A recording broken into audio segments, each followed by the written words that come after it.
Honorable Speaker, to guide the House properly.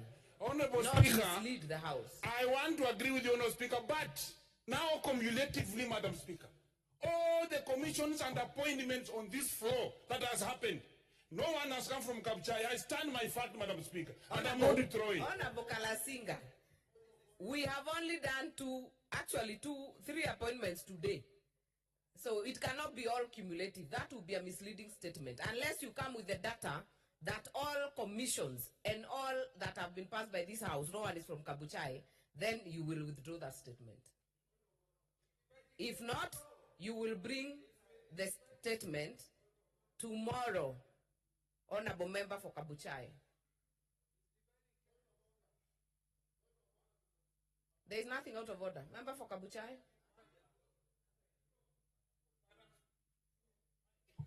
Madam Speaker, this is a honorable house, and this honorable house must tell me what to bring here.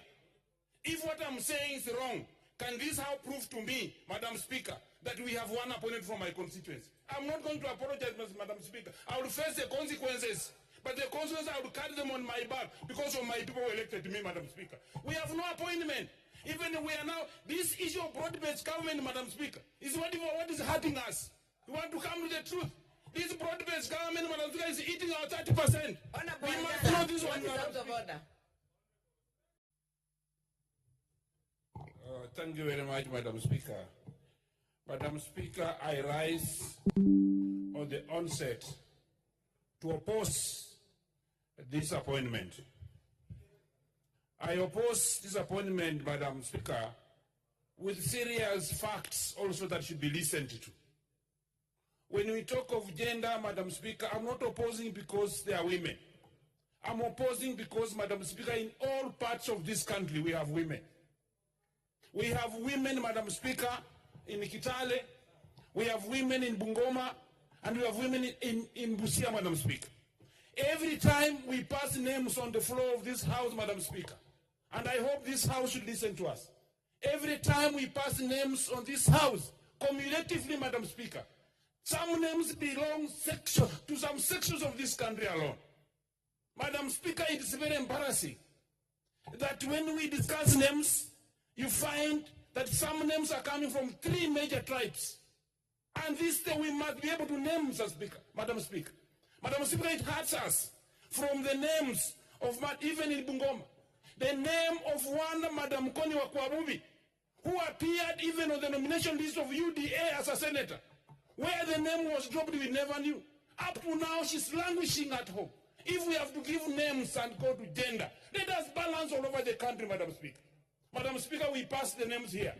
We saw that ESCC is going one direction. We have talked of this one direction. Everything, Madam Speaker. Look at this, even the Mount Kenya. When we see names going one direction all the time, Madam Speaker, we have also our 30% agreement of western part. We have seen no women from the western region. Madam Speaker, when I talk, I did not come here to represent Kenya. I came here in Parliament to represent our constituents and our region. That's why, Madam Speaker, I come here to oppose this list. And if I have to oppose, I oppose with facts. From tomorrow onward, as we appoint names here, let us see Kenya as a country. Let us draw the map of this country and balance every part and even put thoughts in every part. Madam Speaker, I'm one disappointed man, MP from Bungoma, to have seen no woman. And Madam Speaker, we have very bright women who have gone to school properly also from our sides. I want this one to be a lesson to this House. Lesson this House. As much as we engage. There is a point of order. Accepted, but mark my time. It is not apologizing for a matter of fact. No single appointment is taken from Kabuchai, where I represent, Madam Speaker. I am here on a matter of fact. Name for me one. Name right now. What is out of order, Honorable Kaluma? You see, Honorable Speaker, I stood in my place here, and I raised the issue of a misleading statement. That number one, while saying nobody from his ethnic community is in these commissions being appointed, that should be looked at cumulatively. But even in terms of National Gender and Equality Commission, Honorable Speaker, this is not the full list of the commissioners of National Gender and Equality Commission. These are just 2 being appointed. These commissioners 9, the former chair was from Bungoma, and there are members from the Luya ethnic group in the current commission. So if he didn't know that, let him apologize. But I was also empathizing, Honorable Speaker, so that we don't mislead the public that some regions are being excluded. Just this morning, we have passed Mwenesi. So he cannot run from that, Honorable Speaker. He cannot run from that, Honorable Speaker, by, going back and claiming he was talking of his constituency. Even his constituency, even my own constituency, we've never had anybody called a commissioner, leave alone in National Gender and Equality Commission. So he has to withdraw or speak in alignment with the Constitution. Yes. Honorable Member for Kabuchai, if you are here earlier, the previous speakers had already spoken to this already. If you were listening to motion number 13, we had 8 appointees. They cannot all come from every constituency. 290 constituencies. It is not possible. So I know what you're trying to do, but kindly do not mislead the House in terms of saying these two should come from Kabuchai. It is not possible. But I would want us to make progress. I'll give you 30 seconds, Honorable Member, Honorable Kalasinga, because your time is up. Honorable Speaker. To guide the House properly. Honorable not Speaker. Mislead the House. I want to agree with you, Honorable Speaker, but now cumulatively, Madam Speaker, all the commissions and appointments on this floor that has happened, no one has come from Kabuchai. I stand my fact, Madam Speaker, and I'm not withdrawing. Honorable Kalasinga, we have only done 3 appointments today. So it cannot be all cumulative. That would be a misleading statement. Unless you come with the data that all commissions and all that have been passed by this House, no one is from Kabuchai, then you will withdraw that statement. If not, you will bring the statement tomorrow. Honorable Member for Kabuchai. There is nothing out of order. Member for Kabuchai.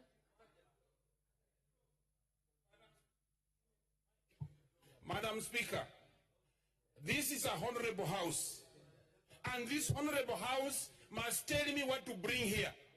If what I'm saying is wrong, can this House prove to me, Madam Speaker, that we have one opponent from my constituency? I'm not going to apologize, Madam Speaker. I will face the consequences, but the consequences I will carry them on my back because of my people who elected me, Madam Speaker. We have no appointment. Even we are now, this issue of broad-based government, Madam Speaker, is what is hurting us. We want to come to the truth. This broad-based government, Madam Speaker, is eating our 30%. We must know this one, Madam Speaker. Broad-based government, Madam Speaker, is eating our 30%. We must know this one, Madam Speaker.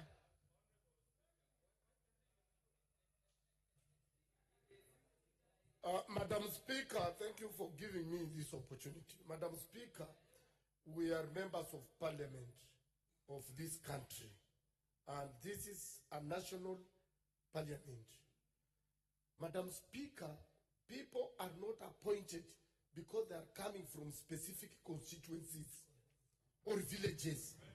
People are appointed because they are Kenyans and they qualify, and regionally. Mr. Speaker, sorry, Madam Speaker, the member for Kabuchai knows very well the Speaker of National Assembly of Kenya comes from Kabuchai.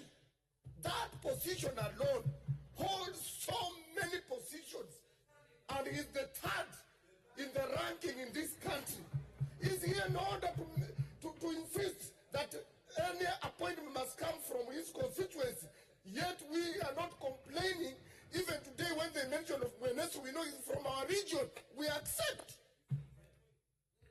Honorable Member for Kabuchai, I actually gave you instructions to withdraw a specific issue from your contribution.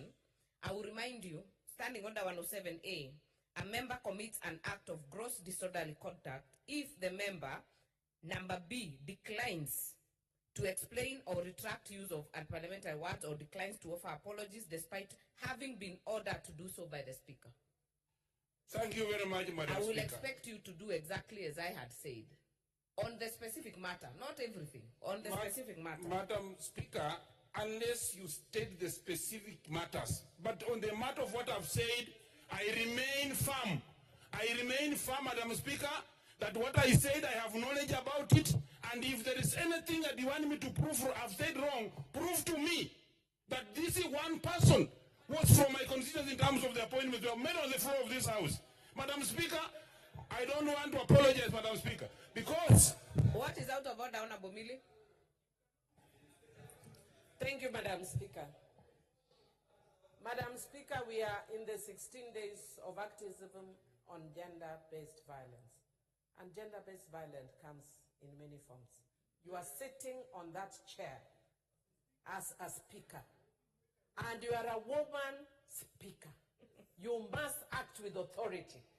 My good friend, I know what he's doing, but your authority as a speaker cannot be undermined when we are here as women leaders. We will not allow. We will not allow. No.